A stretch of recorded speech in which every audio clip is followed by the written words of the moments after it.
ما قبل میں ماتن رحمت اللہ علیہ نے فرمایا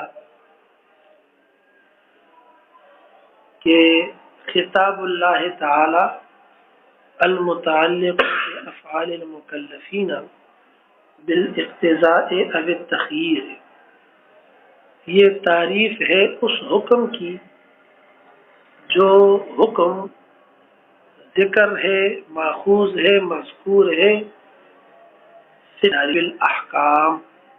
سمجھے؟ جی. اب کہتا ہے ماتنو کہ بعض اشعری حضرات انہوں نے خطاب اللہ تعالی المتعلق بافعال المکلفین بالاقتضاء او التخییر، اس تعریف کو اس حکم کی تعریف نہیں مانا ہے جو حکم مذکور ہے فقہ کی تعریف میں. سمجھے؟ جی. بلکہ انہوں نے کہا ہے کہ خطاب اللہ تعالی یہ تعریف حکم شرعی کی ہے. کس کی ہے؟ تعریف شرعی کی ہے. توجہ ہے؟ جی. خلاصہ کلام دوسرے طریقے سے سمجھے، آسان سی بات. خطاب اللہ تعالی المتعلق بافعال المکلفین یہ تعریف ہے، یہ تعریف ہے. اب اس کا معرف کیا ہے؟ جی. اس کا معرف کیا ہے؟ یعنی کس چیز کی تعریف. تو ماتن نے ما قبل میں بیان کیا کہ اس کا معرف حکم مطلق ہے.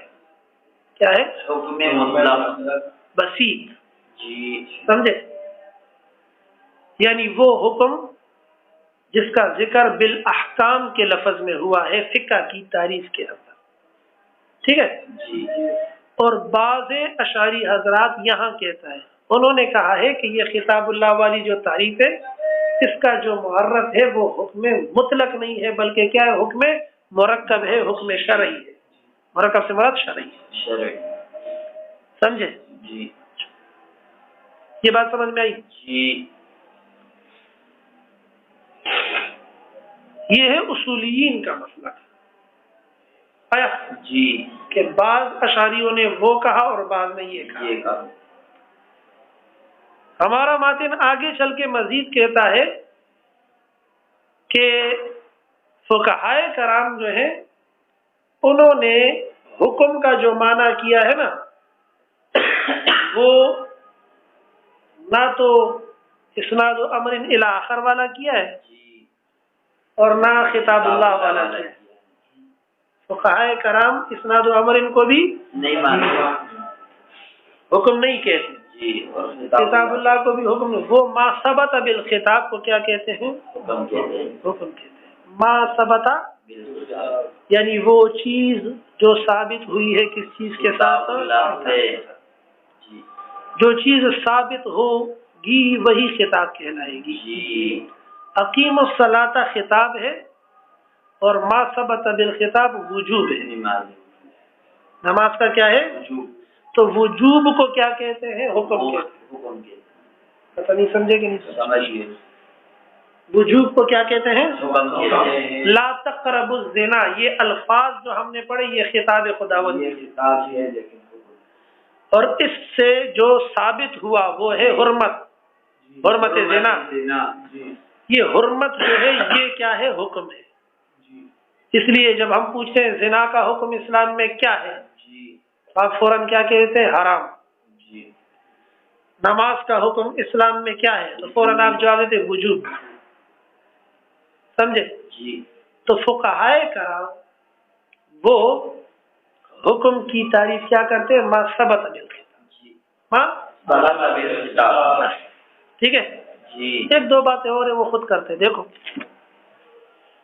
وَبَعْضُهُمْ قَدْ عَرَّفَ الْحُكْمَ الشَّرْعِيَّ بِهَذَا، اور بعض ان حضرات نے یعنی متاخرین اشعریین نے جی. قد عرف الحکم، انہوں نے تعریف کی ہے حکم کی، الحکم الشرعیہ. قد عرف الحکم الشرعیہ، انہوں نے تعریف کی ہے حکم شرعی. بہذا، یہی خطاب اللہ والی تعریف. بعضهم پر کہتا ہے اے بعض المتاخرین من متابع الاشعری، جی بعض المتاخرین من متابع الاشعری، یہ صرف بعضهم کا ترجمہ ہے، سمجھے نا؟ جی یعنی بعض متاخرین جو کہ متبع ہیں امام ابو الحسن اشعری، اور جو ہے جی امام ابو الحسن اشعری رحمہ اللہ المولود سنتاً 265 ہجری یا سنتاً 275 ہجری، سمجھے نا؟ جی یعنی 65 او 75 بعد المئتین من الہجرت النبویہ، جی المتوفى سن 324 ہجری، تو جو ہے جی سن 324 ہجری۔ یہ کون تھے؟ ابو الحسن اشعری رحمۃ اللہ علیہ، حضرت ابو موسیٰ اشعری رضی اللہ تعالیٰ عنہ جو مشہور صحابی ہیں، جی ان کے نسب میں تھے، اس لیے ان کو بھی کیا کہتے ہیں؟ اشعری۔ مسلکن کیا تھے؟ جی بڑا شدید اختلاف ہے، بعض احناف نے کہا یہ حنفی تھے، بعض مالکیہ نے کہا یہ ہمارے تھے، حنابلہ نے کہا یہ ہمارے تھے، سمجھے؟ شوافی نے کہا یہ ہمارے تھے۔ توجہ ہے کہ نہیں ہے؟ تو سب نے ان کو کیا کیا؟ اپنی طرف کھینچا ہے۔ یہاں پر ہمارے ماتن کا اور شارع کا انداز یہ ہے کہ یہ شافعی تھے، توجہ ہے کہ نہیں ہے؟ بہرحال کہتے قالو الحکم الشرعی، انہوں نے کہا کہ حکم شرعی خطاب اللہ تعالی الی آخرہ کا نام ہے، جی تو گویا کہ خطاب اللہ تعالی کو تعریف بنایا الحکم الشرعی، فالحکم علی ھذا اسناد امر الی آخر، فالحکم علی ھذا اسناد امر الی آخر، ایک سوال کا جواب ہے۔ انہوں نے یوں کہا کہ خطاب اللہ تعالی یہ تعریف حکم مطلق کی نہیں ہے بلکہ حکم شرعی کی ہے، جی تو پھر حکم مطلق کی تعریف ان کے نزدیک کیا ہوگی؟ فرمایا پھر حکم اس توجیہ اور تشریح کے مطابق، یعنی حکم مطلق جی وہ نام ہے اسناد امر الی الی آخر۔ آخر، یہ تو کوئی مشکل بات نہیں ہے نا، شارع اس پہ جرا کرے گا حسب معمول۔ کہتے ہیں والفقہاء یطلقونہ، فقہاء اطلاق کرتے ہیں حکم کا علامہ ثبت بالخطاب، کس چیز کے اوپر؟ علامہ ثبت بالخطاب، اس چیز پر جو خطاب سے ثابت، کل وجوب ہے، جس طرح وہ چیز وجوب ہے جو خطاب سے ثابت ہوتی ہے، والحرمت ہے، اور وہ حرمت ہے جو خطاب سے ثابت ہوتے ہیں، مجازن، لیکن ان کا یہ اطلاق مجازن ہے، حقیقتاً نہیں ہے۔ یہ اسی طرح مجاز ہے بطریق اطلاق اسم المصدر علی المفعول، جس طرح کے اطلاق ہوتا ہے اسم مصدر کا کس چیز کے اوپر؟ یعنی کبھی مصدر کو مبنی للفاعل لے لیتے ہیں، کبھی مبنی للمفعول لے لیتے ہیں۔ تو ما ثبت بالخطاب یہ مفعول ہے، جی وہ چیز جو ثابت ہو چکی ہے خطاب سے، مفعول ہوا نا۔ کل خلق علی المخلوق، خلق علی المخلوق، جس طرح خلق کہہ کر کیا مراد لیتے ہیں؟ مخلوق مراد لیتے ہیں، جی اچھا جی۔ لیکن سے دوسری بات کرتا ہے، دوسرا جواب دیتا ہے، لیکن لما شاء فی ہے، لیکن جب یہ اس معنی میں مشہور ہو گیا، یعنی حکم بمعنی ما ثبت بالخطاب، جی اس معنی میں کیا ہو گیا؟ مشہور ہو گیا، تو سارا منقولا اصطلاحیا، اب یہ کیا بن گیا؟ منقول اصطلاحی بن گیا، وہو حقیقت اصطلاحیت، اب یہ حقیقت اصطلاحی بن گئی، اب گویا کہ مجاز بھی نہ رہا۔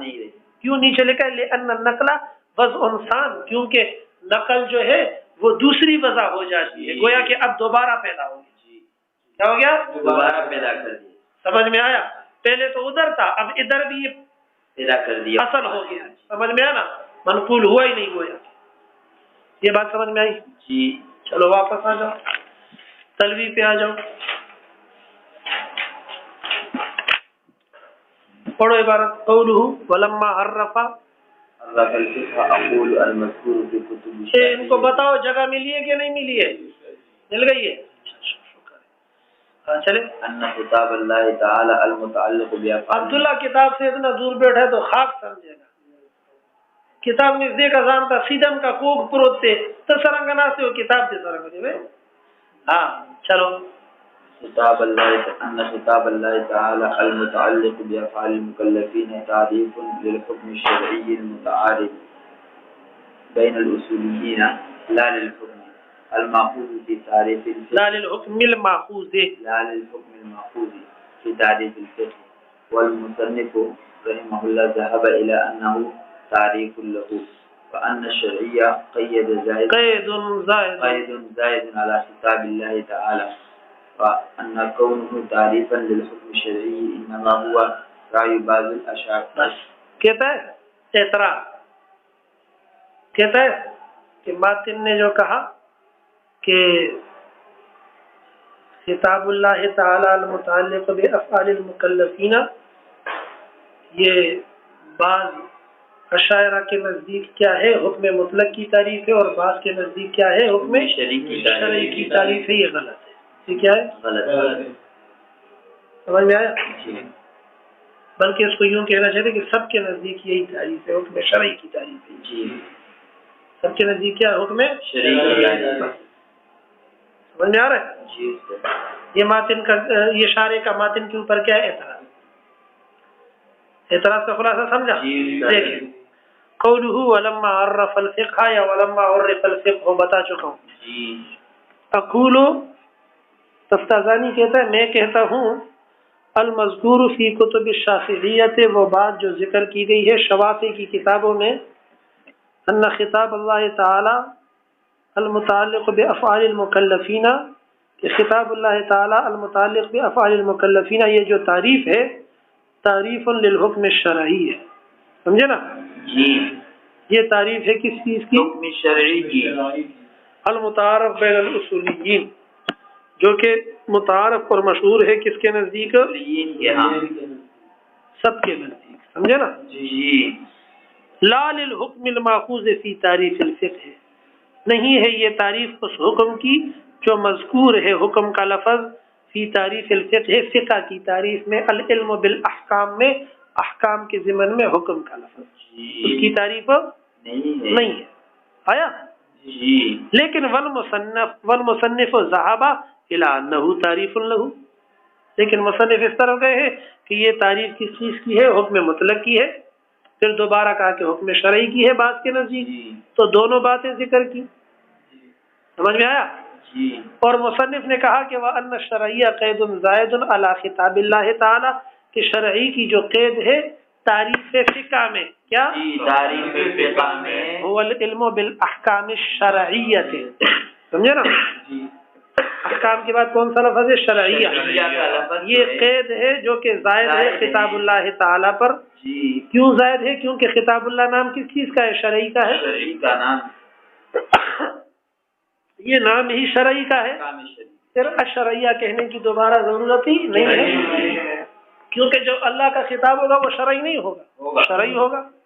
تو پھر جب وہ شرعی ہوگا تو پھر دوبارہ اشرعیہ کہنے کی ضرورت توجہ ہے.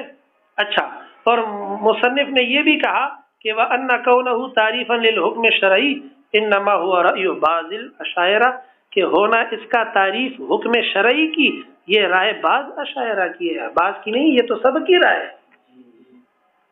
وَكُلُّ ذَلِكَ اور یہ ساری باتیں جو ماتن نے کہیں یہ اس لیے کہیں لِعَدَمِ تَصَفُّحِهِ كُتُبَهُمْ کیونکہ اس نے روگردانی نہیں کی تحقیق نہیں کی کتبہم شوافی کی کتابوں کی. کیا تحقیق نہیں کیا نہیں کی؟ توجہ ہے کہ نہیں ہے؟ جی. اگر تحقیق کر لیتا تو پھر بعض کا لفظ استعمال نہیں کرتا. پھر اعتراض کر لیا اب آگے تشریح کرتا خلاصہ سمجھا نا؟ ماتن نے کیا کہا شروع سے؟ ماتن نے کیا کہا کہ خطاب اللہ تعالی المتعلق بافعال المکلفین بالاقتضاء والتخییر یہ تعریف حکم کی ہے بعض کے نزدیک حکم مطلق کی ہے اور بعض کے نزدیک حکم شرعی کی. صحیح ہے. بعض اشاعرہ کہتے ہیں یہ حکم مطلق کی تعریف ہے، بعض اشاعرہ کہتے ہیں یہ حکم شرعی کی تعریف ہے. سمجھ میں آ گیا؟ جی. شارح نے کہا کہ یہ بات غلط ہے، یہ سب کے نزدیک، تمام اشاعرہ کے نزدیک حکم شرعی کی تعریف ہے. جی. ماتن نے جو کہا کہ بعض یہ کہتے بعض وہ کہتے، لعدم تصفحی کتبہم، صحیح طریقے سے ان کی کتابوں کو تلاش کیا ہی نہیں اور حکم دبا دیا. سمجھے؟ تو شارحین نے بہرحال اس کی تردید کی ہے، اور انہوں نے المنہاج وغیرہ جو شوافی کی کتب ہے ان کے حوالوں سے لکھا ہے کہ انہوں نے اسی طرح ذکر کیا ہے کہ بعض حضرات کے نزدیک یہ تعریف ہے اور بعض کے نزدیک وہ تعریف ہے، لیکن خود اس نے جو ہے وہ روگردانی صفوں کی نہیں کی ہے. سمجھے نا؟ ورق گردانی نہیں کی ہے. نہیں سمجھے؟ اگر ورق گردانی کر لیتے تو جو ہے وہ اس طرح کا اعتراض ماتن پر نہیں کرتے. اچھا، فنقولو، اب فنقولو سے کیا کرے گا؟ کہتا ہے فنقولو سے جو تعریف ہے اس کی وضاحت کرتا ہے. جو خطاب اللہ تعالی، سمجھے نا؟ خطاب کس کو کہتے ہیں؟ المتعلق بافعال المکلفین کا کیا مطلب ہے؟ سمجھے؟ یعنی وہ جو تعریف کی ہے نا حکم کی یا حکم شرعی کی، تو اس کے مفردات کی وضاحت اب شروع کر. سمجھے؟ اب وضاحت کرتے ہوئے کیا کہتا ہے؟ غور کرنا. فنقول، ہم کہتے ہیں، عرف بعض الاشاعرہ، تعریف کی ہے الحکم شرعیہ، حکم شرعی کی، بخطاب اللہ تعالی المتعلق بافعال المکلفین. اب یہاں خود کہہ دیا کہ بعض اشاعرہ کہتے ہیں، بعض نہیں سمجھ میں آیا مسئلہ؟ سمجھ گئے. کیا سمجھے؟ اوپر کیا کہا؟ یہ تو سب کی ہے. اب یہاں کیا کہتا ہے؟ تعریف اس طرح کرتے ہیں. سمجھ میں آیا؟ اچھا، تو پھر بعض شارحین جواب دیتے ہیں کہ یہ جو علامہ تفتازانی نے کہا نا فنقولو، تو اس کا مطلب یہ ہے کہ فیقولو. کیا؟ اگرچہ کسی نسخے میں فیقولو نہیں ہے، لیکن کیا کرتے؟ تعویل کرتے تاکہ اتنے وہ امام صاحب کا تھوڑا کیا کرے؟ دفاع کرے. تو یہ فیقولو، اے فیقول المصنف، لا اقولو بل یقولو، لا اقولو بل هو یقولو. سمجھے؟ لیکن یہ کسی نسخے میں ہے نہیں، تو اس لیے یہ جواب جو ہے وہ تھوڑا رقیق سا ہے. آیا؟ اچھا، دوسری تعویل یہ کر سکتے ہیں ہم امام تفتازانی کی طرف سے جواب دیتے ہوئے کہ فنقولو فی تفسیری، فی تفسیر قول المصنف. تو یہ تھوڑا تھوڑا پھر کچھ نہ کچھ گزارا ہو جائے گا. بہرحال فنقولو، ہم کہتے ہیں، عرف بعض الاشاعرۃ، تعریف کی ہے. نیچے دیکھنا کتاب میں، دائیں بائیں نہیں دیکھنا ورنہ نہیں سمجھو گے. ہم کہتے ہیں کہ تعریف کی ہے بعض اشاعرہ نے حکم شرعی کی، خطاب اللہ تعالی المتعلق بافعال المکلفین الی آخرہ تک. سمجھے؟ والخطاب فی اللغۃ توجیہ الکلام نحو الغیر للافہام. اب خطاب کا معنی کرے گا نا سب سے پہلے. صحیح ہے؟ کہتے خطاب لغت کے اندر وہ پھیرنا ہے کلام کو دوسرے کی طرف، للافہام، اس کے سمجھانے کے لیے. خطاب کس کو کہتے ہیں؟ توجیہ الکلام نحو الغیر للافہام. ہاں، فلانے صاحب آئیں گے، خطاب فرمائیں گے، یعنی اپنے کلام کو للغیر، اپنے مجمع کے سامنے کیا کریں گے؟ پیش فرمائیں گے، للافہام، تاکہ ان کو کچھ سمجھا سکے، ان کو کچھ سمجھا سکے. یعنی ایسے الفاظ کہیں گے جس سے وہ سمجھ بھی سکیں. ایسے نہیں ہو کہ زبان یار من ترکی و من ترکین میدانم. سمجھ میں آ گیا؟ جس طرح کے بعض حضرات ایسے الفاظ استعمال کریں گے مجمع کے اندر جو وہ کسی کو سمجھ میں ہی نہیں آئے گی عوام. ہاں، ثم نقل، ثم الی ما یقع بہ التخاطب. توجہ ہے کہ نہیں ہے؟ پھر نقل کیا گیا اس لفظ خطاب کو علامہ اس چیز کی طرف یقع بہ التخاطب، جس کے ساتھ خطاب کیا ہوتا ہے؟ واقعہ ہوتا ہے. وہو ہا ہونا الکلام النفسی الازلی. اور یہاں اس تعریف کے اندر خطاب اللہ، کیونکہ خطاب کی اضافت کس کی طرف ہوئی ہے؟ یہاں اس سے مراد کلام نفسی ازلی ہے. کلام نفسی توجہ ہے. کلام کی دو قسمیں ہیں، شرح تہذیب میں آپ پڑھ چکے ہیں. ایک کلام نفسی ہوتا ہے، ایک کلام لفظی ہوتا ہے، کلام نفسی مدلول ہوتا ہے، کلام لفظی دال ہوتا ہے، کلام نفسی چھوٹا سا ہوتا ہے، کلام لفظی بہت بڑا ہوتا ہے، کلام نفسی نام ہے اس مفہوم کا جو آپ کے دماغ کے اندر پڑا ہوا ہے، کلام لفظی نام ہے ان تعبیرات اور الفاظ کا جو 1.5-2 گھنٹے کی تقریر تم کرتے ہو۔ توجہ ہے، دماغ کے اندر اتنی سی جگہ کے اندر کلام نفسی پڑا ہوا ہے، کلام لفظی وہ پھیل جاتا ہے 5-6 گھنٹوں تک چلا جاتا ہے۔ توجہ ہے کہ نہیں ہے؟ کلام لفظی دال ہوتا ہے، کلام نفسی کیا ہوتا ہے؟ مدلول ہوا کرتا ہے۔ اس دال سے پتہ چلتا ہے کہ عقل کے اندر، کھوپڑی کے اندر حضرت کے کچھ ہے کہ نہیں ہے، جب ہم کسی بندے کو دیکھتے ہیں۔ توجہ ہے کہ نہیں؟ اب خطاب اللہ ہے، یہاں پر میرا اور آپ کا خطاب نہیں ہے بلکہ خطاب رب العالمین کا ہے۔ خطاب کی نسبت کس کی طرف ہوئی ہے؟ اللہ رب العزت کی طرف ہوئی ہے۔ تو کہتا ہے وَهُوَ هَاهُنَا الکلام النفسی الازلی، یہاں پر کلام سے مراد کلام نفسی ازلی ہے۔ سمجھ میں آیا؟ جی، یا نہیں سمجھ میں آیا؟ سمجھ گئے۔ اب اس کی تشریح آگے خود کرے گا کہ کلام نفسی ازلی ہے۔ توجہ کرنا، جی، کلام نفسی ازلی ہے۔ ازلی ہے، پھر اس کو وجود ملا یعنی ظہور ہوا۔ وجود سے مراد کیا؟ ظہور ملا، سمجھے نا؟ یعنی وہ نازل ہوا۔ تو اللہ رب العزت کا خطاب تو ہمیشہ سے کیا تھا؟ موجود تھا۔ جی، تو مخاطب تو کوئی تھا ہی نہیں۔ توجہ ہے کہ نہیں ہے؟ جی، جواب دے گا آگے، تھوڑا انتظار کرو۔ توجہ ہے؟ یہاں تک بات سمجھ میں آئی؟ اچھا، ومن ذهب الى ان الكلام لا يسمى في الازل خطابا، جو شخص اس بات کی طرف گیا ہے کہ کلام کو نہیں کہا جاتا ہے ازل کے اعتبار سے خطاب، فسر الخطاب بالکلام الموجہ للافہام، تو اس نے خطاب کی تفسیر اس طرح کی، الکلام الموجہ للافہام، وہ کلام جس کو پھیرا جاتا ہے، متوجہ کیا جاتا ہے دوسرے کی طرف سمجھانے کے لیے، اول کلام، یا ایسا کلام المقصود منہ افہام من ہوا متحیع لفہمہ، یا ایسا کلام کہ جس کا مقصود سمجھانا ہو اس شخص کو، ہوا متحیع لفہمہ، جو اس کے سمجھنے کے قابل ہو یا اس کے سمجھنے کی اس میں کیا ہو؟ استعداد اور صلاحیت۔ توجہ ہے کہ نہیں ہے؟ ادھر دیکھو، کلام ازلی ہے، کلام نفسی ہے، ہمیشہ سے کیا ہے؟ موجود ہے، یعنی قدیم ہے، کیوں کہ یعنی قدیم ہے، اور جو مخاطب ہے وہ تو کیا ہے؟ حادث ہے، حادث ہے، جو مخاطبین ہے وہ کیا ہے؟ حادث ہے۔ حادث ہے۔ جب کلام کیا ہوا؟ قدیم ہوا، جی، اور مخاطب کیا ہو گئے؟ حادث ہو گئے، تو دونوں کا آپس میں تضاد ہو گیا۔ جی، نہیں سمجھ میں آیا؟ کیونکہ جب خطاب تھا تو اس وقت تو کوئی مخاطب ہی نہیں تھا، حالانکہ خطاب کے لیے مخاطب کا ہونا ضروری ہے۔ نہیں سمجھ میں آیا؟ ازل کے اندر کوئی مخاطب موجود نہیں، جی، یوں کہو، ازل کے اندر کوئی مخاطب موجود نہیں تھا۔ نہیں بس سمجھ؟ جی، اسی کا جواب دیا اور کہا کہ مراد اس سے کیا ہے؟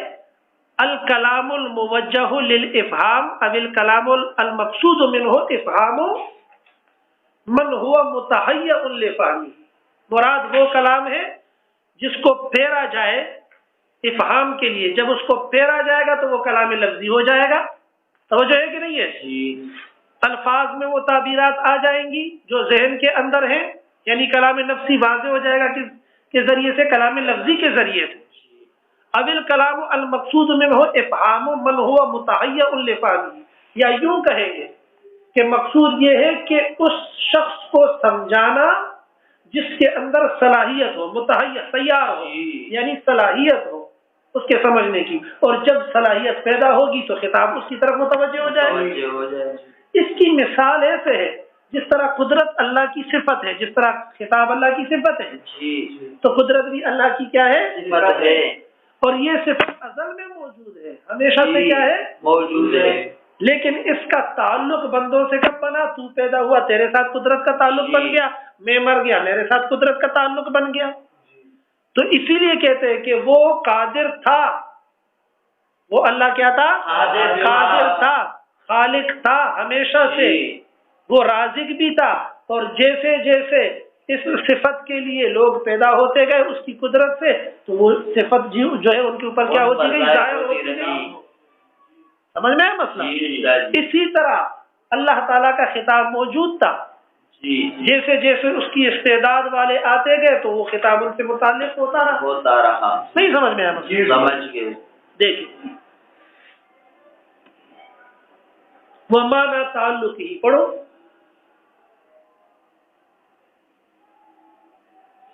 ومعنى تعلقه بأفعال المكلفين تعلقه بفعل من أفعالهم، وإلا لم يوجد حكم أصلا، إلا خطاب يتعلق بجميع الأفعال فدخل في الحد۔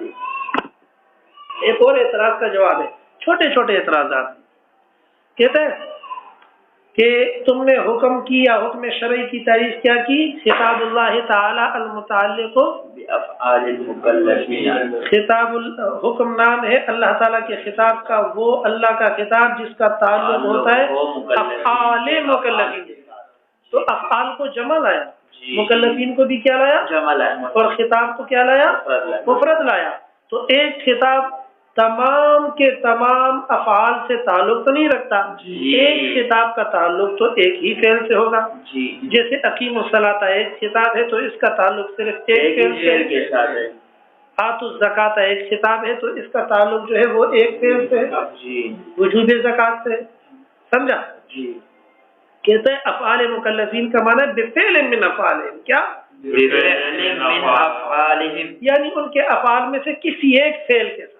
کیونکہ قانون یہ ہے کہ جب جمع کی اضافت جمع کی طرف ہوتی ہے، کیا؟ جمع کی اضافت جب جمع کی طرف ہوتی ہے تو وہ جنسیت کا معنی دیتے ہیں۔ کس کا معنی دیتے ہیں؟ جنسیت کا معنی دیتے ہیں۔ افعال جمع ہے، مضاف ہے، مکلفین جمع ہے، مضاف ہے، معرف باللام بھی ہے، استغراق کا الف لام ہے۔ سمجھے؟ جمع کی اضافت جمع کی طرف ہوئی ہے، مراد جنس ہے، جنس کا اطلاق قلیل اور کثیر دونوں کے اوپر ہوتا ہے، مذکر مؤنث دونوں کے اوپر ہوتا ہے۔ پتہ نہیں سمجھا کہ نہیں سمجھ گئے استاد؟ اس لیے بفعل من افعال ہے، بفعل من افعال ومعنى تعلقه، اور تعلق بافعال المکلفین کا معنی تعلقه بفعل من افعالهم ہے، تعلقه بفعل من افعالهم ہے، والا لم یوجد حکم اصلا، وگرنہ نہیں پایا جائے گا کوئی بھی حکم ہو بالکل، ورنہ کوئی بھی حکم بالکل پایا نہیں جائے گا۔ اس لا خطاب ہے یہ تعلق بجمیع الافعال، کیونکہ کوئی خطاب ایسا ہے ہی نہیں جو متعلق ہو جائے کسی کے ساتھ۔ آیا؟ فدخل فی الحد، پڑھو۔ فدخل فی الحد خواص النبی صلی اللہ علیہ وسلم كإباحة ما فوق الأربع من النساء، وخرج خطاب اللہ تعالی۔ تو کہتے ہیں مکلفین جمع لایا، کیا؟ مکلفین جمع لایا۔ بات سمجھ میں آئی؟ حالانکہ رسول اللہ صلی اللہ علیہ وسلم، توجہ کرنا، یہ ایک اور اعتراض ہے، حضور صلی اللہ علیہ وسلم کے لیے 4 سے زیادہ شادیاں کیا تھیں؟ جائز تھی، لیکن جناب رسول اللہ صلی اللہ علیہ وسلم صرف ایک مخاطب تھے اس کے، اور ادھر کیا ہے؟ خطاب ہے، خطاب اللہ تعالی المتعلق بافعال المکلفین، مکلفین جمع ہے، سمجھے؟ تو تعریف آپ کی جامع نہیں ہوئی، سمجھے؟ کیونکہ رسول اللہ صلی اللہ علیہ وسلم اکیلے ہیں، مکلفین میں سے نہیں ہیں، مانے نہیں ہوئی، کیا؟ مانے نہیں ہوئی۔ تو جواب یہ ہے فدخل فی الحد، داخل ہو جائے گا حد کے اندر، یہ اعتراض ہے، جواب نہیں ہے۔ فدخل فی الحد، داخل ہو جائیں گے حد کے اندر، تعریف کے اندر، کس کی تعریف میں؟ حکم کی تعریف کے اندر کیا چیز داخل ہو جائے گی؟ خواص النبی علیہ الصلوۃ والسلام، حضور صلی اللہ علیہ وسلم کے خواص جن کو داخل نہیں ہونا چاہیے، وہ بھی داخل ہو رہے ہیں، کإباحۃ ما فوق الاربع من النساء، حالانکہ ان کو داخل نہیں، کیونکہ یہ تو مکلفین کے نہیں ہے، ہم نے جواب پہلے سے دے دیا کہ یہاں پر مکلفین بمانا مکلف کے لے سکتے ہیں، وہ بھی اس میں کیا ہے؟ شامل ہو جائیں گے، کیونکہ جب جمع کی اضافت جمع کی طرف ہوتی ہے تو جمعیت کا اور جمع کا معنی ٹوٹ جاتا ہے، معنی جنسیت کا ہوتا ہے، جنسیت کا اطلاق 1 2 سب پر ہوتا ہے، نہیں سمجھ میں آیا؟ سمجھ گئے۔ وخرج خطاب اللہ تعالی، وخرج خطاب اللہ تعالی، اور ایک چیز نکل جائے گی، ایک چیز نکل جائے گی اور اس کو نکالنا ہی مقصود ہے، جی اس کو نکالنا ہی کیا ہے، مقصود ہے کیا نکل جائے گا دیکھنا. وخرج خطاب اللہ تعالی المتعلق باحوال ذاته وصفاته وتنزیہاته جی وغیر ذالک مما لیس بفعل المکلف، اور اس کا نکالنا مقصود ہے، نہیں سمجھے؟ جی اور نکل جائے گا خطاب اللہ تعالیٰ کا جس کا تعلق ہوتا ہے اللہ تعالیٰ کے ذات اور صفات اور تنزیہات کے احوال کے ساتھ وغیر ذالک. سمجھے نا؟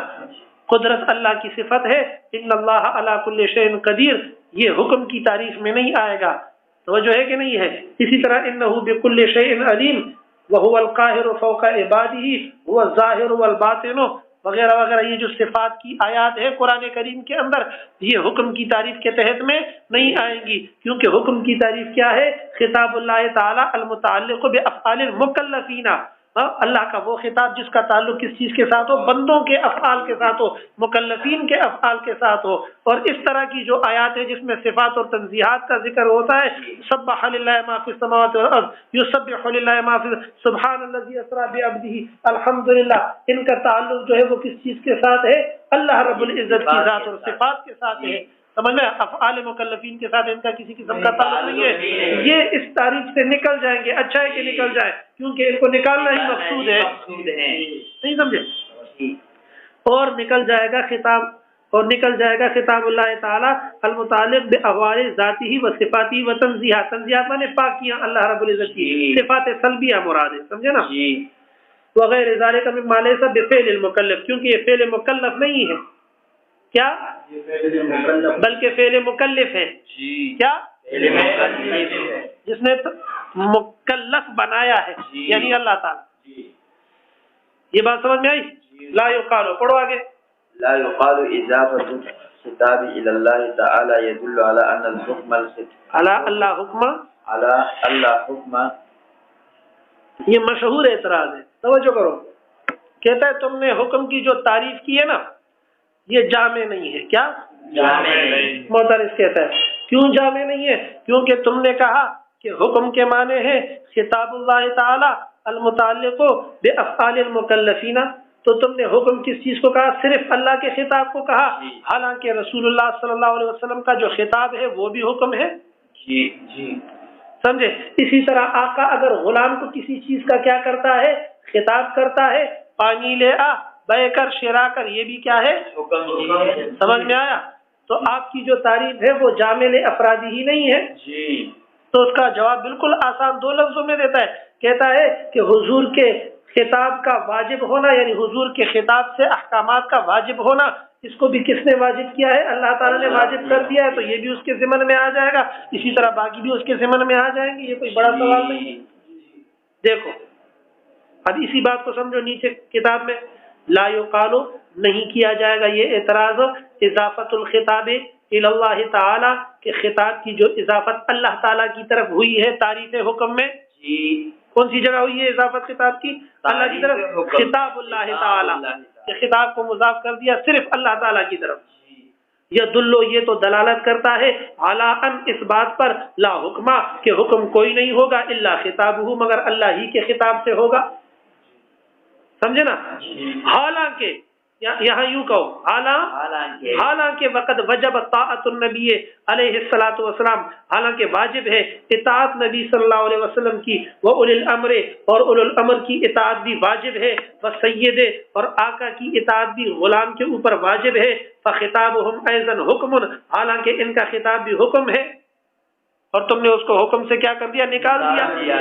حکم کی تعریف میں صرف خطاب اللہ کہا، خطاب الرسول نہیں لایا، خطاب السید نہیں لایا.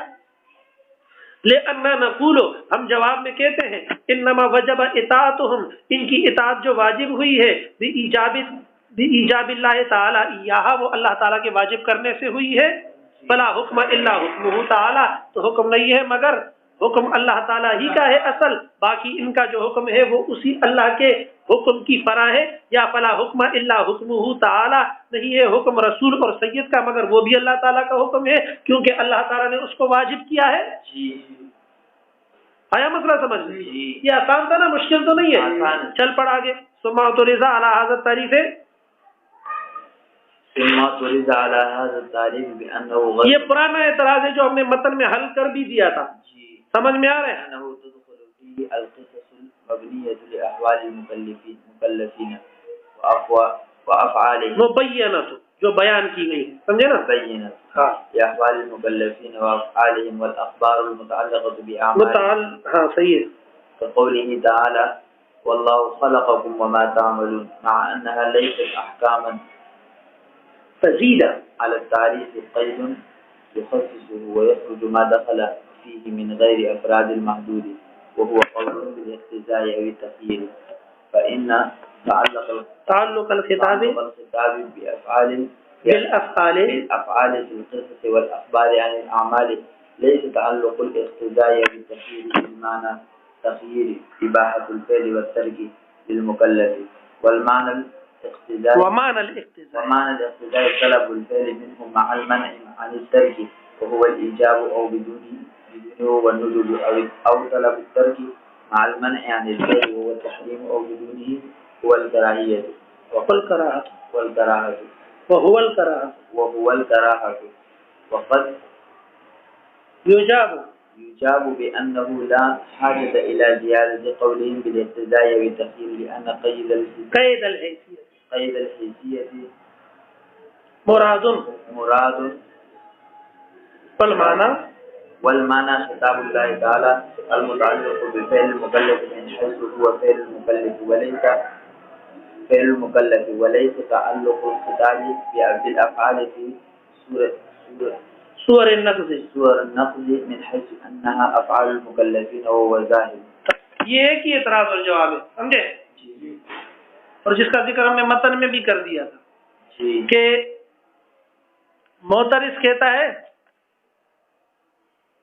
کہ آپ کی جو تعریف ہے یہ معنی نہیں ہے. کیا معنی نہیں ہے؟ کیونکہ افعال مکلفین، آپ نے حکم کی تعریف کیا کی؟ خطاب اللہ تعالی المتعلق بافعال المکلفین، تو افعال مکلفین کا ذکر جو ہے وہ قصص میں بھی ہے، بندوں کے افعال کا ذکر ہے نہیں ہے؟ فلاں قوم نے یہ کیا، فلاں نے یہ کیا، افعال مکلفین ہے. اخبار میں بھی ہے، امثال میں بھی ہے، تو یہ سارا کا سارا کیا ہے؟ ذکر کس چیز کا ہو رہا ہے؟ افعال مکلفین کا ہو ہے.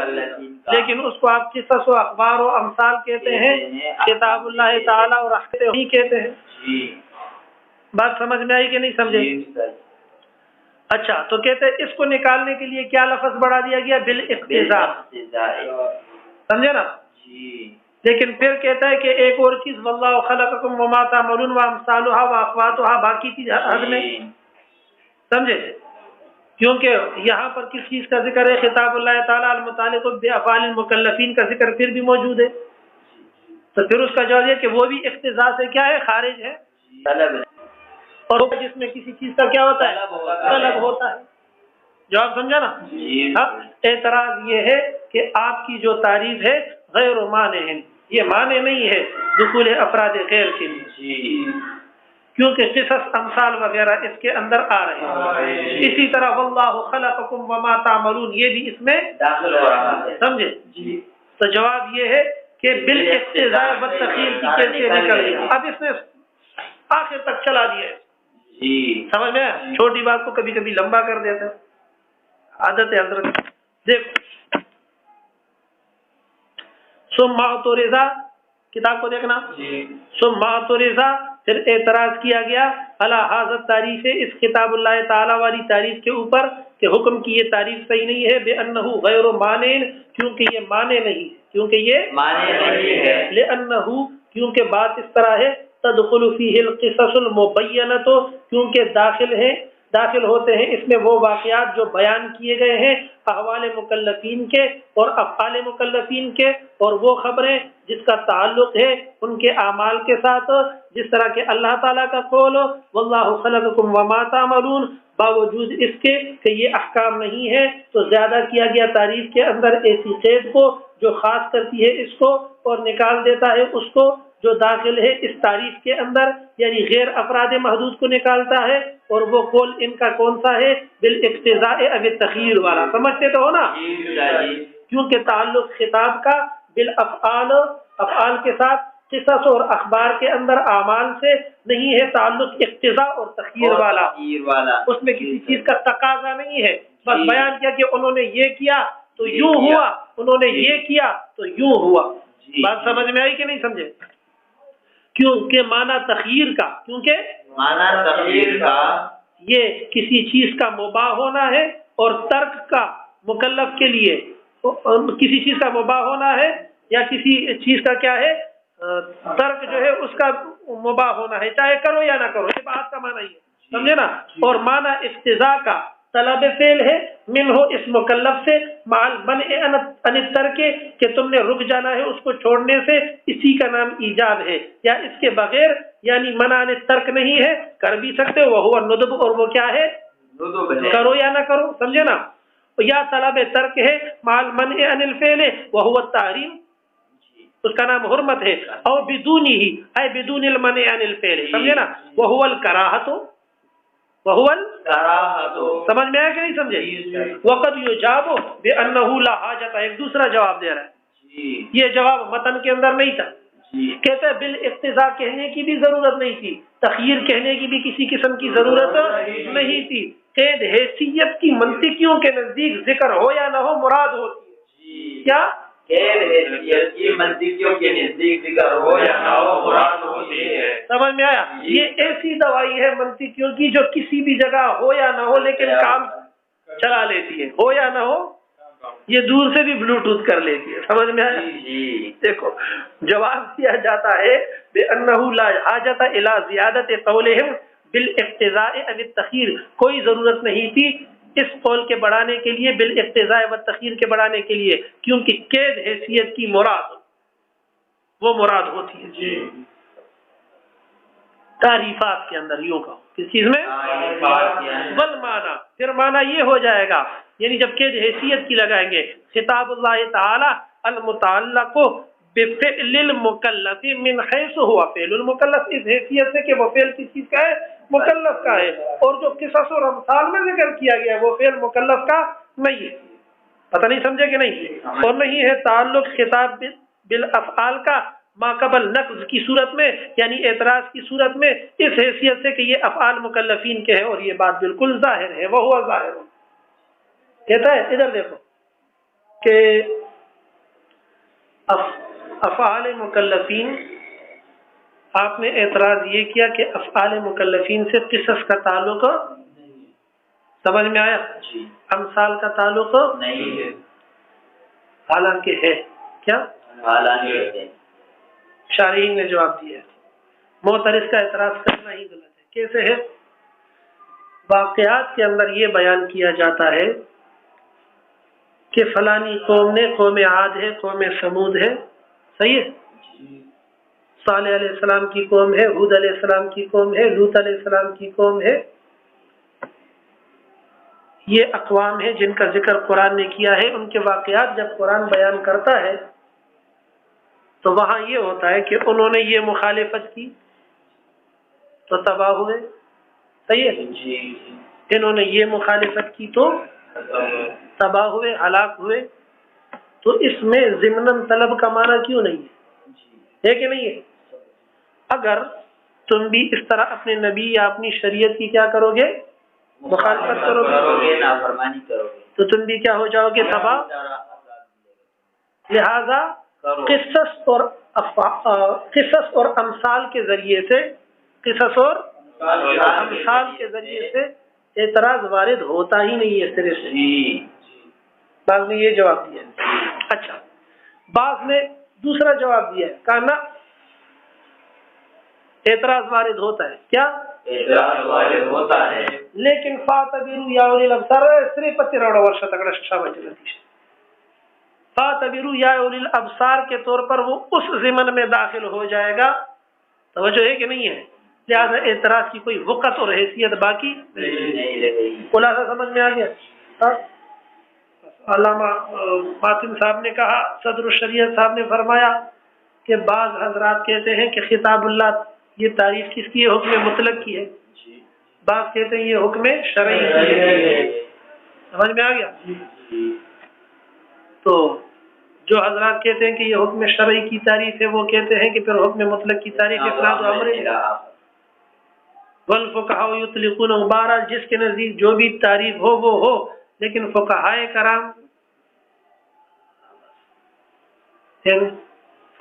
کرام وہ کیا کہتے ہیں کہ حکم کا معنی ہے ما ثبت بالخطاب، وجوب حرمت وغیرہ، وجوب اور کراہیت ہے یا جو بھی ہے وہ سب اس کے ضمن میں آ جاتا۔ علامہ تفتازانی نے اس سے رد کیا کہ یہ آپ کو کس نے کہہ دیا کہ بعض یہ کہتے اور بعض وہ کہتے، سب کہتے حکم شرعی ہے، سب کہتے۔ پھر خود کہا کہ نقول عرف بعض الاشیاء، سمجھ میں آیا؟ خود اسی چیز میں کیا ہو گئے، مبتلا ہو گئے۔ تو بہرحال فنقولو کہا یا فیقولو کہا یا فنقولو تفسیرا لقولہ، جو بھی مقدر نکالو، لیکن بارہ میں کچھ گڑبڑ ہے، کچھ پھر اس کے بعد اعتراضات ہیں اور جمع کہ خطاب اللہ کہا، کیا تو خطاب اللہ تعالیٰ وہ تو قدیم ہے، اور جو مخاطب ہے وہ تو حادث ہے، تو کیا ہے نہیں ہے؟ تو جب خطاب تھا تو مخاطب تو کوئی نہیں تھا۔ جواب کیا ہے آسان کہ من ہوا متحیّ لفہمہ، کیا مراد وہ ہے جو کیا ہو، استعداد رکھتا ہو، سمجھنے والا ہو، سمجھ میں نا۔ باقی کہا کہ خطاب اللہ تعالی المتعلق بافعال المکلفین، تو افعال مکلفین کے ساتھ اس کا کیا ہو، تعلق ہو۔ تو افعال بھی جمع ہے، مکلفین بھی کیا ہے، جمع ہے، توجہ ہے کہ نہیں ہے؟ تو افعال مکلفین، حالانکہ اللہ کے خطاب کا تعلق افعال مکلفین سے فعل مکلف سے ہوتا ہے، تو جواب دے دیا آسان سا کہ جمع کی اضافت جب جمع کی طرف ہوتی ہے تو جمعیت کا معنی ٹوٹ کے معنی ہے جنس کا ہوتا ہے، وہ قلیل کثیر سب پر اس کا اطلاق ہوتا ہے، سمجھے نا۔ ایک خطاب ہے اور دوسرے اس کے تعلقات ہیں، کیا ہے، سمجھے نا۔ خطاب اللہ جو ہے وہ تو قدیم ہے، وہ کیا ہے، قدیم ہے، لیکن اس کے جو تعلقات ہیں وہ حادث ہیں، نہیں سمجھا۔ خطاب اللہ تعالی، اس کے بعد لفظ کیا ہے، المتعلق، المتعلق، نہیں سمجھ میں آیا، بے افعال المکلفین، لہذا اس کے جب تعلقات حادث ہو گئے تو جو پیدا ہوا اس سے تعلق ہوتا گیا۔ یہ اعتراض فضول ہوگا کہ خطاب قدیم اور مخاطب کیا ہے، یا وہی دوسرا اعتراض کہ جب متحیّ لفہمہ ہو، استعداد ہو، صلاحیت ہو، حیث ما وجدہ وکل ما وجدہ، جب پایا جائے جہاں پائے، جب اس کو وجود ملے، جس طرح قدرت ہے، قدرت کی تو صفت قدیم ہے، اللہ تعالیٰ قادر تھا، جب پیدا کیا تو قدرت کی صفت جو ہے وہ اس کا ظہور ہو گیا، وجود پہلے تھا، کیا سمجھ میں آیا؟ باقی جو ہے وہ آخر میں وہ جو مشہور اعتراض ہے وہ ذکر کر دیا کہ آپ کی جو تعریف ہے اس کے اندر قصص امثال وغیرہ، اب قصص امثال سے اعتراض نہیں ہو سکتا، اس کا تفصیلی جواب اس نے بھی ذکر کیا، متن میں بھی بیان ہو گیا، اقتضاء اور تخییر سے وہ کیا ہو گیا، خارج ہو گیا۔